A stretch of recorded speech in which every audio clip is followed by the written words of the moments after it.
Garuda Express, an international courier service. Gaddar ఒక విప్లవ కెరటం, ప్రజాయుద్ధ నౌక. పాటతో ప్రజల నాడిని కదిలించే ప్రజాకవి, గాయకుడు.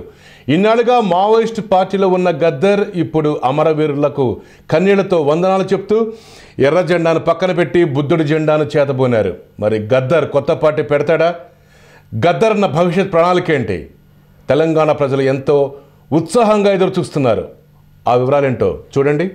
గద్దర్ మావోయిస్టు పార్టీని వీడుతున్నట్లు ప్రకటించారు. తాను ఓటరుగా కూడా నమోదు చేసుకున్నానని, పార్లమెంటరీ పంథాలో జనం ముందుకెళ్తానని పేర్కొన్నారు. పల్లె పల్లె పార్లమెంటుకు అనే నినాదంతో పర్యటిస్తానని చెప్పారు. తనపై కాల్పులు జరిగి 20 ఏళ్ల సందర్భంగా ఏర్పాటు చేసిన సభలో గద్దర్ మాట్లాడారు. తన మాతృ సంస్థ మావోయిస్టు పార్టీ నుంచి విడిపోతున్నట్లు ప్రకటించారు. అమరవీరులకు కన్నీళ్లతో వందనాలు చెప్తూ చేతిలోని ఎర్ర జెండాను పక్కన పెట్టి బుద్ధుడి జెండా కట్టిన కర్రను చేతిలోకి తీసుకున్నారు.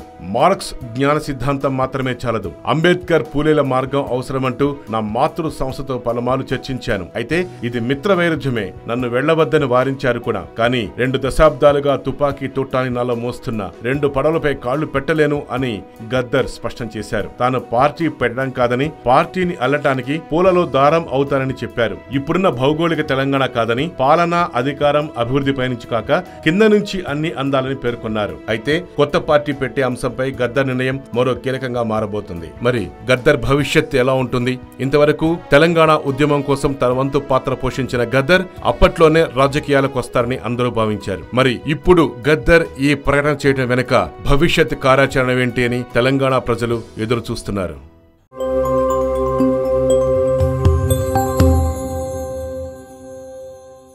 హాయ్ యోయో వ్యూవర్స్, సబ్స్క్రైబ్ చేసేటప్పుడు అక్కడ ఉండే గంట సింబల్ ను ప్రెస్ చేయడం మర్చిపోవద్దు.